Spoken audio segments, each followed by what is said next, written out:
Hello friends, Ramayanam తీస్తున్నామని చెప్పి ఆదిపురుష్ 2 తీస్తున్నారండి భయ్యా. ఇందాకే రణబీర్ కపూర్ నటించిన రామాయణం యొక్క టీజర్ అయితే వచ్చింది భయ్య. ఆ టీజర్ని చూసిన తర్వాత నాకు ఏమనిపించిందంటే సీరియల్కి ఎక్కువ మూవీకి తక్కువ అనే విధంగా అనిపించింది భయ్య. ఏంటి భయ్య గ్రాఫిక్స్ ఏంటి, ఏదో ఒక ఫంక్షన్ హాల్ రెంట్కి తీసుకుని ఓ షెడ్ వేసేసి దాంట్లో గ్రీన్ మ్యాట్లు వేసేసి ఇక మొత్తం గ్రాఫిక్స్లో తీసేయడమే. అది రియల్లో తెలియదు, ఏఐయో తెలియదు. ఏఐ వచ్చిన తర్వాత ఏది రియల్లో ఏది ఫేకో అర్థం అవ్వట్లేదు. ఇలాంటి టైంలో కూడా సెట్ వేసి చూపించడం ఏంటి భయ్యా. ఇందాకే రణబీర్ కపూర్ నటించిన ఆ టీజర్ చూశాను భయ్యా. మార్నింగ్ వచ్చింది ఫేస్బుక్లో, ఇన్స్టాలో అక్కడెక్కడ ఫోటోలు చూస్తుంటే ఇది ఏఐ అనుకున్నాను నేను. తర్వాత తెలిసింది ఏఐ కాదు, ఒరిజినల్ అని. అలా ఉంది భయ్యా. హాలీవుడ్లోనూ గ్రాఫిక్స్లో సినిమాలు తీస్తారు, కానీ వాళ్ళు చాలా పర్ఫెక్ట్గా తీస్తారు. ఆ ఫారెస్ట్ కానీ, ఆ యానిమల్స్ కానీ, ఆ క్రీచర్స్ కానీ, ఆ హ్యూమన్స్ కానీ అన్నీ కూడా చాలా నేచురల్గా ఉంటాయి. వాళ్ళు కూడా ఒక సెట్ వేసే తీస్తారు. కాకపోతే వాళ్ళ బడ్జెట్ ఎక్కువ ఉంటుంది, వాళ్ళ ఎక్విప్మెంట్స్ ఎక్కువ ఉంటుంది, అంతా కూడా ఎక్కువగా ఉంటుంది.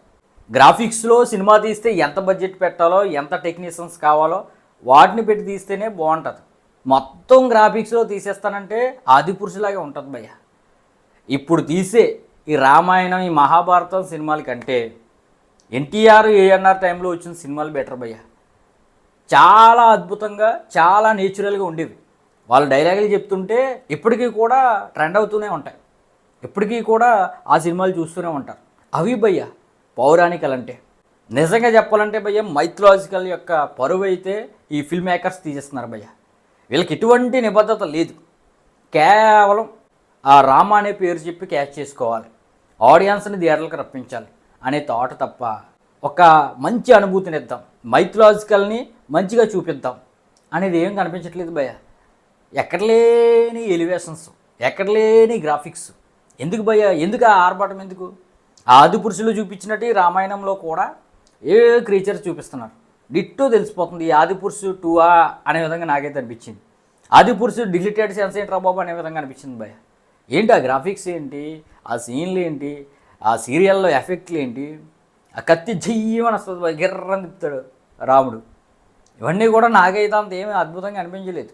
మరి దాదాపుగా ఈ మూవీకి చాలా బడ్జెట్ అనేది పెట్టారు. 27లో వస్తుందంట. ఇటు టైం కూడా వేస్ట్ అయిపోతుంది. సంవత్సరాలు తీస్తున్నారు, బడ్జెట్లు ఏమో పెట్టేస్తున్నారు, క్వాలిటీ ఏమో ఏఈ క్వాలిటీ వస్తుంది. దీని బదులు ఏఈ సినిమా దించితే బెటర్. ఎందుకు మరి మీకు ఈ టీజర్ ఏ విధంగా అనిపించిందో కింద అయితే కామెంట్ చేయండి భయ్య. నాకైతే అంత అద్భుతంగా ఏమీ అనిపించలేదు.